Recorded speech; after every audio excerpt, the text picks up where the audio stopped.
Amante Padre, que las palabras de tu siervo y la meditación de su corazón sean agradables delante de ti y de mucho provecho para todos, y te daremos la honra y la gloria, y lo haremos en el nombre de Jesús. Amén. Y amén. Que la Biblia contiene 4 evangelios, eso lo sabe hasta el gato. Pero ¿conoce usted el 5º evangelio? Es probable que usted lo haya leído sin darse cuenta que se trataba del 5º evangelio, porque ese nombre no es oficial. Alguien, no sé quién, yo lo escuché una vez, me gustaría darle crédito al individuo, pero he perdido el rastro de quién fue el originador de esa frase, pero el nombre oficial del libro se lo voy a dar enseguida, pero la persona que le llamó así el 5º evangelio tenía sobradas razones para hacerlo. Porque este 5º evangelio, al igual que los otros 4, trata acerca de la encarnación de Jesús, la vida, los sufrimientos, la muerte y resurrección del Cristo, del Mesías. Pero sorpréndase usted, mientras que los otros 4 evangelistas compusieron sus evangelios después de los hechos, el evangelista, el autor del 5º evangelio, lo hizo con casi 8 siglos de antelación. Antes de los eventos, casi 750 y tantos años antes de que lo acontecido y narrado en los evangelios, los 4, él ya se anticipó proféticamente a los hechos. Por eso, 3ABN, muy acertadamente, qué feliz me hicieron cuando me pidieron presentar este tema en una serie profética. Porque no hay profecía más importante, no hay profecía más linda, no hay profecía que alegre más el alma que aquella que apunta al Mesías, a nuestro Señor Jesucristo.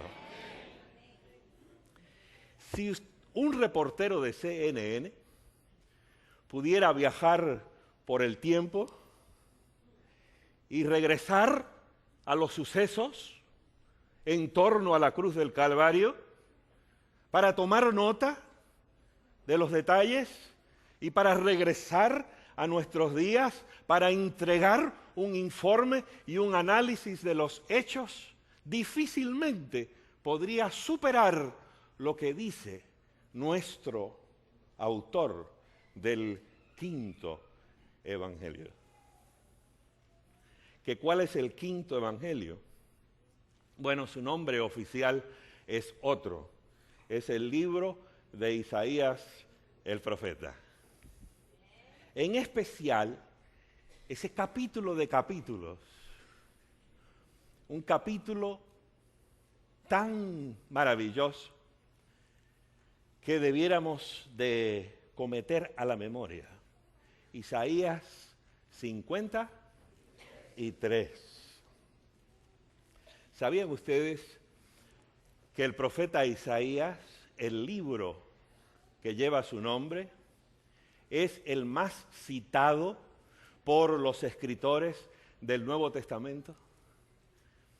Más, escuchen esto, más que todos los otros profetas del Antiguo Testamento combinados, se cita más al profeta Isaías, y no en balde, porque Isaías es el más evangélico Isaías es el que toca recurridamente el tema de la redención. Alguien le ha llamado a Isaías el profeta de la redención. Y ese tema, aunque él tocó varios,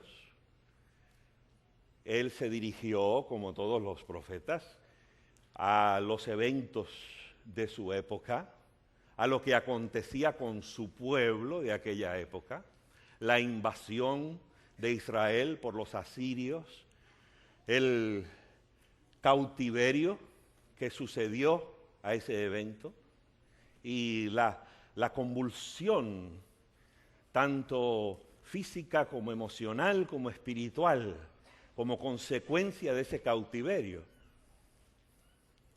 de esos refugiados. Yo estoy aquí en una ciudad que entiende lo que es ser un refugiado. ¿Sí o no? No es fácil eso. Requiere una adaptación cultural. Requiere un reajuste extraordinario. Algunos nunca lo logran. Nunca lo logran. Y nuestro Isaías, pues se dirigió a esas cosas como bien convenía. Pero el tema de los temas de él, porque se puede hacer más de una cosa, mi abuela decía, entre col y col, lechuga. La de ustedes también. Y entre los coles históricos de lo que sucedía en el momento, aparece de vez en cuando una lechuga evangélica. Y yo prefiero las lechugas esas que los coles. Ahora los coles no importan mucho lo que dijo acerca de esto y aquello, pero lo que dijo acerca de el Mesías, cuando apuntó a Jesús, eso sigue teniendo un significado extraordinario. Tu vida es importante, pero cuando tu vida se dirige y se orienta hacia Jesús, entonces toma matices eternos. Entonces te transportas a la eternidad. Entonces tu vida vale más que nunca cuando se liga al eterno, al Cristo, al Mesías, a Jesús de Nazaret. Y ese tema de la redención aparece desde el comienzo en Isaías. Hay un versículo que ha llegado a ser muy famoso entre los creyentes que se encuentra en el capítulo 1, versículo 18. Ya lo están computando en la mente, ¿verdad? ¿Cómo dice? Venid luego, dice Jehová, y estemos en cuenta, si vuestros pecados fueren como la grana, como la nieve, serán emblanquecidos. Si fueren rojos como el carmesí, vendrán a ser como blanca lana. Esas fueron buenas noticias hace 800 años. Esas son buenas noticias ahora. Esas serán las mejores noticias mañana. Hay perdón en Cristo Jesús. La blanca lana viene ¿de quién? Sí, de la oveja, de un cordero. En este caso del cordero que quita el pecado del mundo. No creo que se trate de una casualidad, John, el que Jesús, en una mañana de sábado como esta, cuando se le dio a escoger una lectura bíblica, escogió leer ¿de quién? De Isaías, del quinto evangelio. Y allá en aquella sinagoga de Nazaret, que lo tenían a él como el chavalillo aquel que había crecido allí, como alguien sin importancia. Pero recuerdan ustedes lo que declaró Jesús después de haber tenido su lectura. se encuentra en Lucas 4, versículo 21. Jesús dijo, hoy se ha cumplido esta escritura delante de vosotros. Tampoco es casualidad que antes de que se escribiera ni el primero de los 4 evangelios, aquel eunuco etíope que andaba en su carroza estaba leyendo un trozo de las Escrituras. ¿Qué estaba leyendo? ¿Ustedes estaban allí? Ah, no saben, sí. Sí, estaba leyendo, dice el pasaje del libro de los Hechos, estaba leyendo del 5.º evangelio. Estaba leyendo Isaías 53. Miren, noten. No estaban escritos los 4 evangelios, pero ya el 5.º evangelio estaba llevando almas a Cristo. Y en aquella época, los antaños no leían como leemos nosotros. Nosotros leemos en silencio. Si hay una persona hoy por hoy leyendo al lado suyo, usted no sabe qué está leyendo, a menos que vea la carátula. Una vez yo estaba leyendo, había una dama sentada al lado mío en un aeropuerto. Y yo estaba leyendo, modestia aparte, un libro mío. Se llama 10 promesas milagrosas. Y como iba a tocar un tema de ese libro, que es sobre los mandamientos, lo estaba repasando. La dama, como yo lo tenía así, ¿qué vio? La portada. ¿Usted estaba allí? No, sí. Vio la portada, la leyó, la vio. Y me dijo, mira, John, me dijo, cómo me gusta ese título. 10 promesas milagrosas. ¿Dónde consiguió usted ese libro? Le dije, ¿mi libro? Le dije, no, usted está equivocado. Este libro es suyo. Y se lo di. ¿De veras que me lo va a regalar? Sí, con el mayor de los gustos. ¿Y quién es usted? Y cuando le dije mi nombre y lo vio allí, si usted es fírmemelo y dedíquemelo. Se lo dediqué. Pero en aquella época la gente leía en voz alta. Por eso Felipe supo lo que leía el etíope. Por eso cuando Jesús escribió en aquel polvo en torno a aquella mujer condenada por la gente, Jesús empezó a escribir ahí los pecados de los circunstantes. ¿Y qué hacían? Lo leían en voz alta y empezaron antes de que lean mi nombre, yo me voy. Sí, pues. Ahora bien, hagamos como Felipe y hagamos como el etíope, porque esto vale la pena. ¿Qué pasó con el etíope de paso? ¿Cuál fue el efecto que surtió la lectura de Isaías 53, explicada por el Espíritu Santo y Felipe? El hombre se convirtió, vio allí retratada en las páginas de ese capítulo glorioso, halló a su Mesías.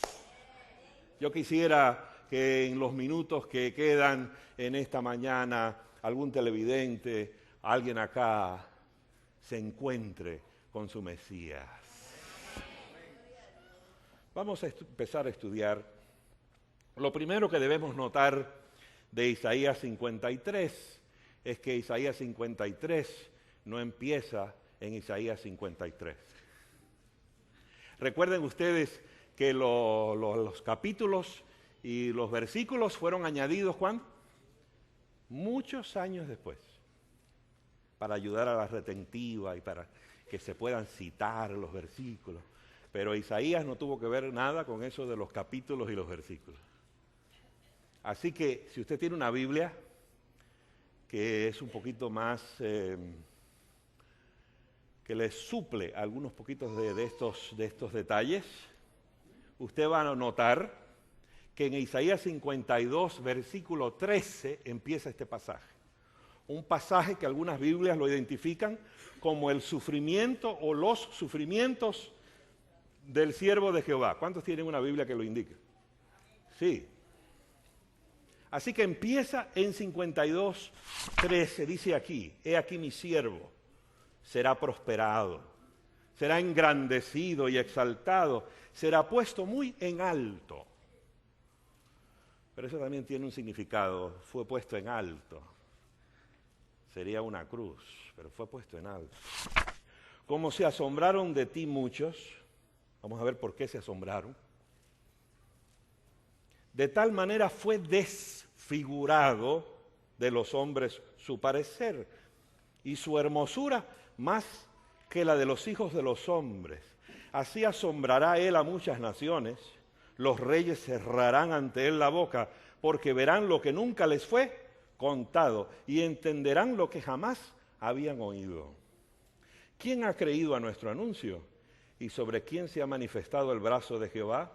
Subirá cual renuevo delante de él, y como raíz de tierra seca, no hay parecer en él, ni hermosura. Le veremos, mas sin atractivo, para que le deseemos, despreciado y desechado entre los hombres, varón de dolores, experimentado en quebranto. Y como que escondimos de él el rostro, fue menospreciado y no lo estimamos. Esta primera sección le estoy llamando un Mesías sin atractivo mundanal. Pero esta porción de las Escrituras ha dado lugar a una idea errónea, a una interpretación equivocada. Y yo desearía, con el poder de Dios y la iluminación del Espíritu Santo, relegar esa idea errónea al basural de la historia. Ojalá que no la lea en ningún otro artículo, o periódico o revista, porque es una equivocación muy grande.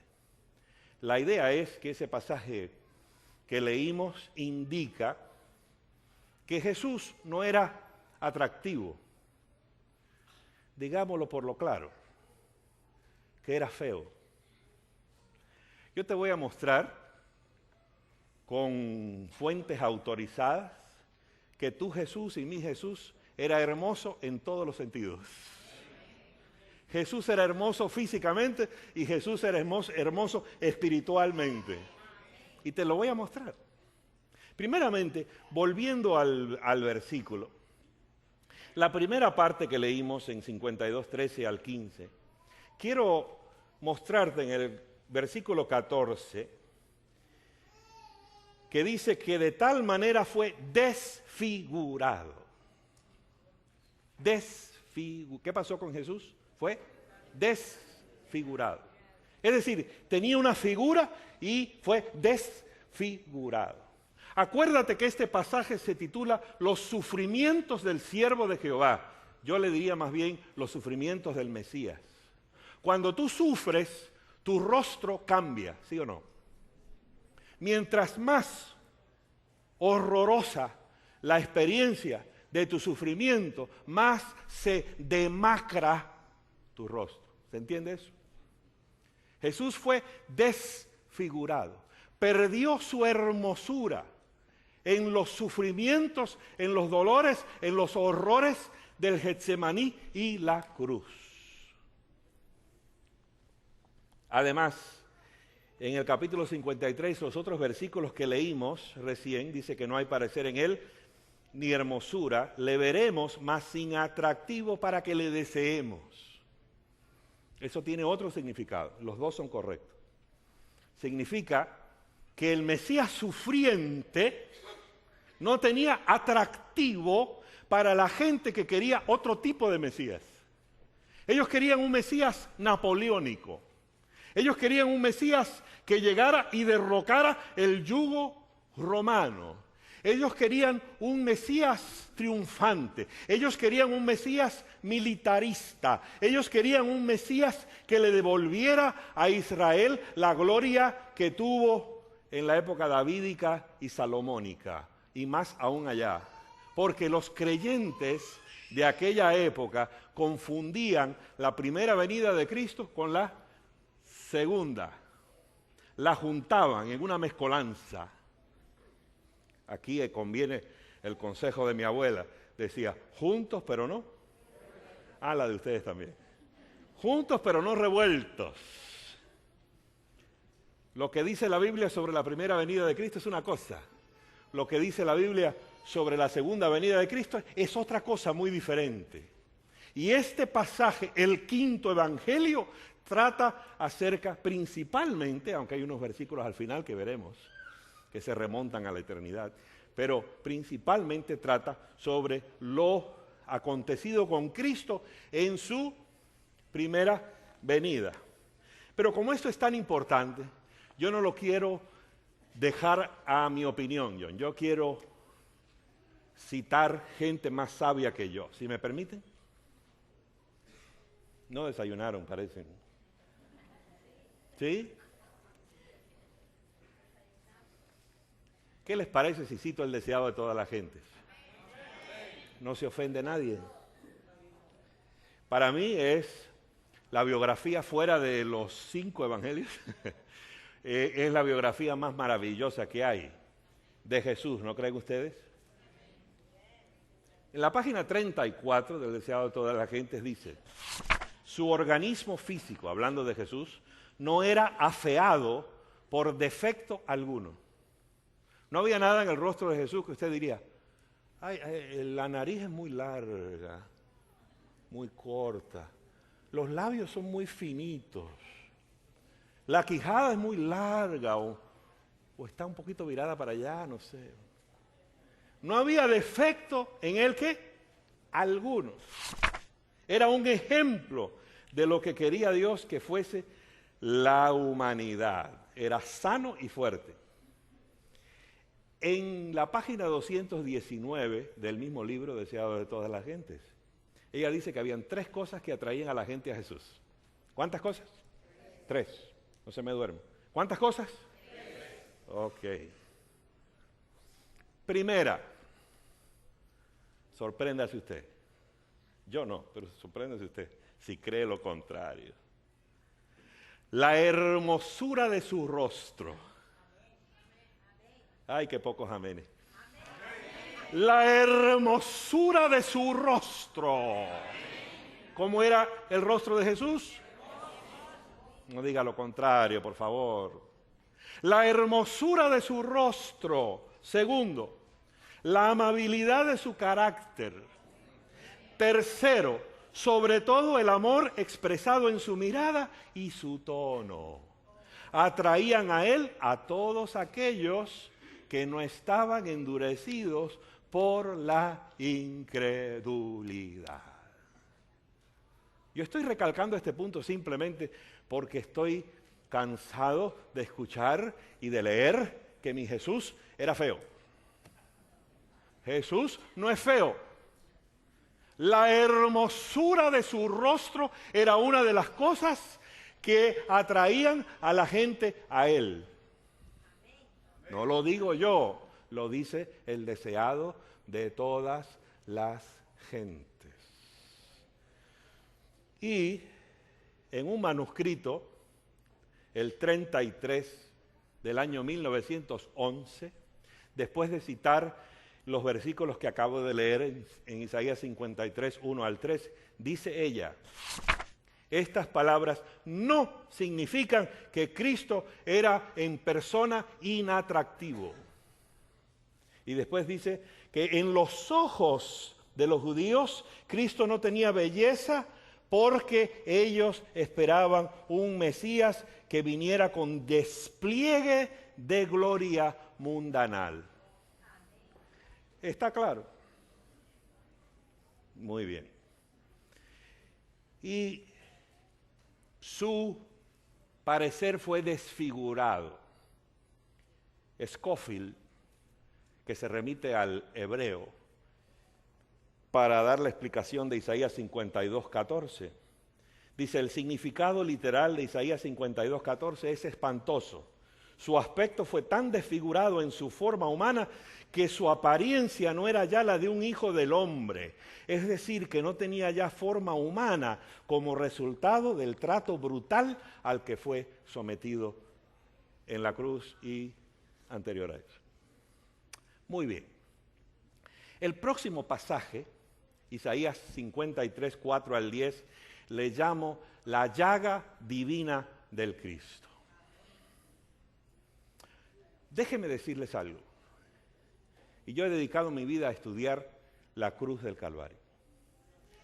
Nadie supera a Isaías en su comprensión del significado de la cruz de Cristo. Fuera del apóstol Pablo y posiblemente Juan,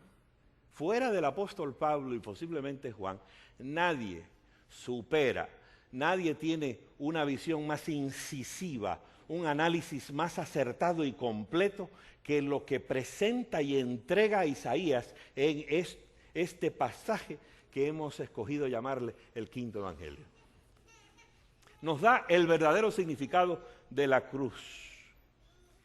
Y nos explica algo, ojalá lo entiendas. No regreses a tu casa sin entender esto, por favor. Lo que importó en la cruz del Calvario, lo que atañe a tu salvación y a mi salvación, no son las llagas, plural, que recibió Jesús. No fue el trato al que fue sometido por la soldadesca romana. No fue lo que hicieron los demonios que estaban allí. No fue el resultado de la mofa y las burlas de aquella turba incauta. Escucha esto, ni los demonios, ni los soldados romanos, ni la turba contribuye ni un ápice a tu salvación y a mi salvación. ¿Estamos claros? Lo que hace el demonio no te salva a ti. Jesús fue entregado a ellos y ellos hicieron con él como quisieron. Pero Isaías es claro, clarísimo como el agua, al indicar que fue lo que Dios hizo, fue el trato, la relación de Dios y Cristo, del Hijo y el Padre, en la cruz lo que nos salva a nosotros. Pablo lo dice en 2 Corintios 5, 19 y en un montón de otros lugares. Dios estaba en Cristo, reconciliando consigo al mundo, no tomándoles en cuenta a los hombres sus pecados. Fue lo que Dios hizo. Isaías lo pone así, dice que la gente pensaría que el Cristo estaba siendo herido por Dios. ¿No lo dice? Herido por Dios. Tenían ellos sobradas razones bíblicas para creer así. En Deuteronomio capítulo 21 está la explicación. Ese capítulo dice que si un criminal, en su último momento, antes de ser apedreado, que era el método más semítico, hebreo, judío, de ejecutar una sentencia a muerte, no tenían la silla eléctrica, lo que hacían era apedrear a la gente. Que una persona, por mala que hubiera sido, en el último momento, si era sincero, podía orar, pedirle a Dios que interviniera, que lo perdonara y encontrar perdón y paz antes de morir. Amén. Pero en Deuteronomio 21, versículo 22, explica por lo claro que si esa misma persona estaba colgada de un madero, si la ejecución no era apedreamiento, sino crucifixión. Entonces esa persona no tenía esperanza alguna. Porque ser colgado de un madero, bueno, lo voy a leer, versículo 22. Si alguno hubiere cometido algún crimen digno de muerte y lo hiciereis morir y lo colgareis de un madero, no dejaréis que su cuerpo pase la noche sobre el madero, porque maldito por Dios. ¿Quién maldecía? Dios, no los demonios. Maldito por Dios todo aquel que es colgado de un madero. Ahora ustedes entienden por qué la turba aquella, lectora de las escrituras del Antiguo Testamento, por qué ellos reaccionaron como reaccionaban, porque ellos tenían evidencia bíblica de que Jesús estaba haciendo ¿qué? Maldito por Dios. Lo tuvieron por herido de Dios y abatido. Pero lo que no entendieron ellos, lo explica Isaías. Lo que no entendían, sí, Jesús estaba recibiendo la condenación de Dios, la maldición de Dios. Pero lo que no entendieron está en Isaías 53, verso 5. Mas él herido fue por nuestras rebeliones, molido por nuestros pecados.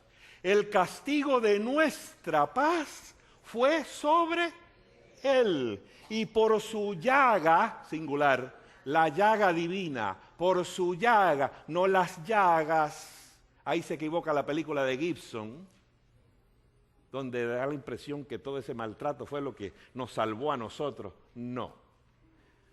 El mismo deseado de toda la gente que cité anteriormente dice que Jesús casi ni sentía el dolor físico.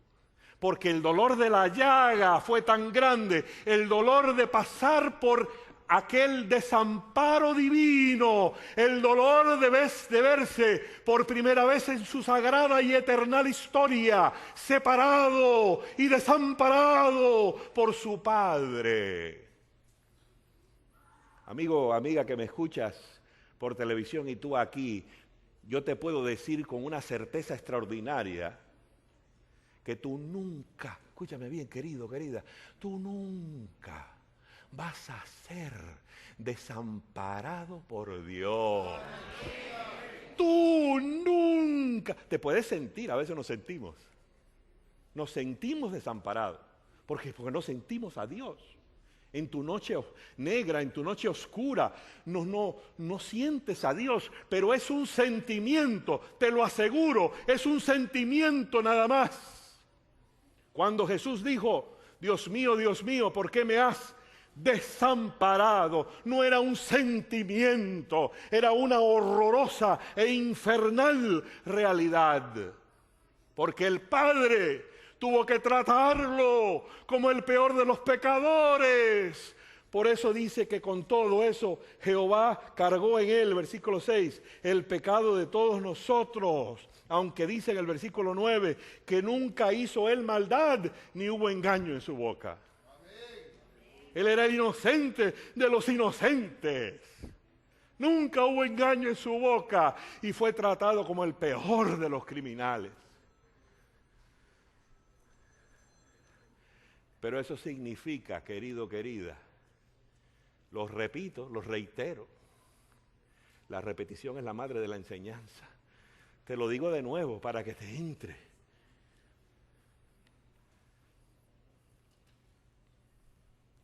Esa es la razón que Dios nunca te va a abandonar a ti.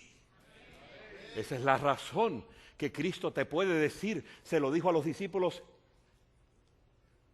de Él en su época, nos lo dice a nosotros ahora.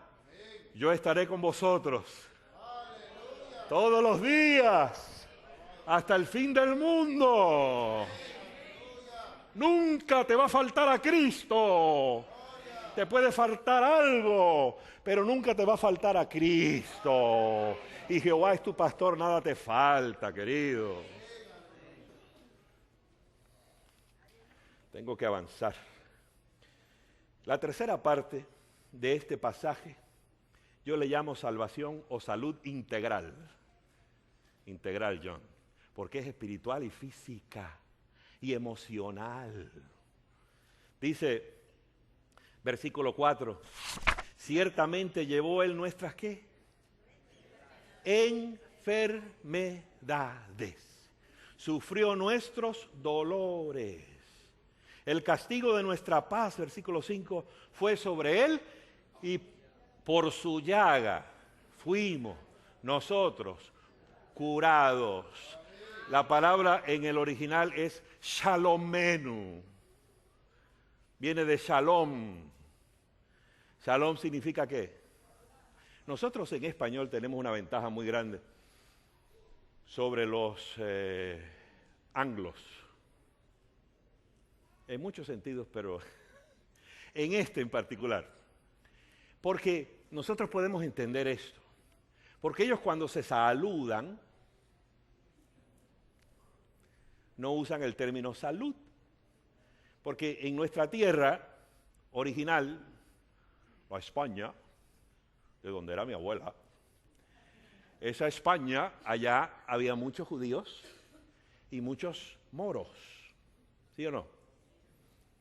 Y un moro le decía a usted, asalem. Y un judío le decía, shalom. Y de ahí viene nuestro saludo. Nos saludamos. Viene de salud, que viene de shalom. ¿Se entiende? Así que es un saludo, pero es mucho más. Estoy orando para que recuperes tu salud. Eso tiene que ver con físico, pero eso tiene que ver también con tus emociones. Eso tiene también que ver con tu psíquico. Eso tiene que ver también con lo espiritual. Es una salud integral. Ore por mí, pastor, que tengo esta enfermedad, me dice la gente, todo el tiempo. Te digo, no, tú no tienes ninguna enfermedad. Tú piensas que tienes enfermedad y tu cuerpo te dice que tienes una enfermedad, pero es que tienes que decirle a tu cuerpo, con la mente y la fe, que esa enfermedad no le pertenece, porque Jesús llevó todas tus enfermedades. Y yo pongo a la gente a escribir en un libro,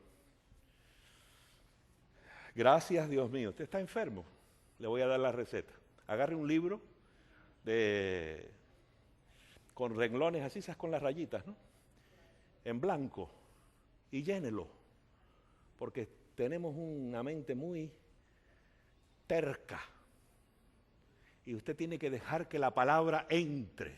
Jesús dijo, vosotros sois limpios por la palabra que os he hablado. Cuando entra la palabra, entra la virtud. Cuando entra la palabra, entra el poder de Dios. La palabra que obra en vosotros que creísteis. El original dice energeo. Cuando tú recibes la palabra de Dios, recibes la energía del infinito. Te conectas, te enchufas a la cruz del Calvario. Y Jesús llevó todos tus dolores, todas tus enfermedades y llevó tus pecados. Alabado sea el nombre de Cristo Jesús. Así que ponga ahí en esa libreta, gracias Dios mío, porque por la llaga de Jesús estoy curado, estoy curada. Y repítelo y escríbelo, hasta que entre aquí. Aquí. Esa enfermedad que tú tienes no te pertenece. Le pertenece a Jesús y ya la enterró. Y termina la última parte. Quiero dejarme unos minutos para un relato muy interesante. La última parte habla sobre la extensión de su obra. Aquí nos incluye a nosotros. ¿Cuál sería la extensión del logro de Cristo en la cruz? Verso 11 dice, verá el fruto de la aflicción de su alma y quedará satisfecho. Por su conocimiento justificará mi siervo justo a muchos y llevará las iniquidades de ellos. Quedará satisfecho, verá el fruto de su alma. Cuando Jesús nos mira hoy, desde donde está, en el lugar santísimo, a la diestra del Padre, intercediendo por nosotros. Cuando Jesús nos mira esta mañana, está satisfecho. Está satisfecho. Pastor Fran, esa es otra pregunta. Pero ¿cómo sabe usted que Dios me acepta? Dios te acepta, querido. Pero es que usted no me conoce. No me hace falta. Ni te va a ayudar un ápice que yo te conozca o no te conozca. Pero yo sé quién te conoce. Dios te conoce. Y yo sé quién llevó todas tus enfermedades, dolores y pecados. Él se llama Cristo. Y Él está satisfecho contigo. Él fue el que hizo la compra. Y Él está satisfecho con la mercancía. Entrégale a Jesús su mercancía. Tú eres comprado por precio, querido, querida. Comprado eres por precio. Dale a Jesús, entrégale, preséntale la mercancía. Tengo como 9 minutos para contarles un relato. Yo llevo 17 años en La Voz de la Esperanza.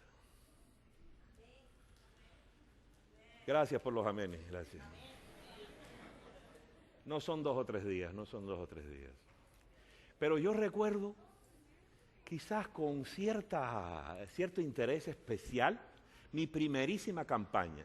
Yo acabo de regresar a razón de días de una campaña en Minatitlán. De paso, le estaba diciendo a John Dincy, nuestro hermano, que la gente me paraba en la calle, pregúntenle a mi esposa, andaba con ella.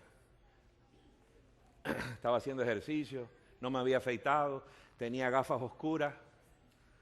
Pastor, ¿cómo está? Usted no sabe cómo me ayudan sus mensajes.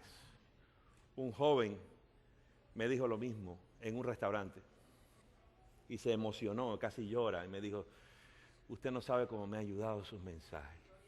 Alabado sea el Señor. Predicamos allí. Me levanté una mañana para leer el periódico, estaba la primera plana, le hice así a la primera hoja, aquí en la segunda hoja. Un periodista había venido a las campañas, me hizo unas preguntas así, pero yo no sabía bien lo que me estaba diciendo, y me hizo un informe. Y dice, ¿saben cuál decía la plana? Dice Fran González, de La Voz de la Esperanza, acepta a Cristo como tu Salvador. Amén. Acepta a Cristo como tu Salvador. Lo dije allá, te lo digo a ti ahora. Pero pastor, ¿lo hago o no lo hago? Sí, hazlo, porque el Señor está satisfecho. Él quiere ver el fruto de su obra. Y tú eres ese fruto, querido. Tú eres ese fruto, querida. ¿Qué esperas? ¿Qué estás esperando? ¿Qué te falta? Como dijo el tipo, ¿qué te falta? Pero en esa primera, no me he olvidado, en esa primera campaña evangelística fue en Los Ángeles, un lugar muy lindo pero muy peligroso, el este de Los Ángeles. Es conocido en la nación por peligroso. Tiene mala fama porque, usted sabe, las malas lenguas a veces prosperan más que las buenas. Y las malas lenguas han hablado muy mal de ese lugar. Pero yo les puedo hablar muchas cosas buenas de ese lugar. Almas que se entregaron a Jesús en esa campaña, con tatuajes así en la cara y en los rostros, y se entregaban al Señor. Pero en la penúltima noche por ahí de las conferencias, una iglesia que tiene cupo para 2,000 personas, más o menos, 2,000, larga, más larga que ancha. Que yo quisiera ser así, más largo que ancho, pero bueno, no todo se puede. Y bien larga, larguísima. Y por el pasillo, de repente, en ese lugar peligroso, un hombre enloquecido, corriendo por el medio del pasillo, iba a mi dirección. Y yo allí, ¿qué hago?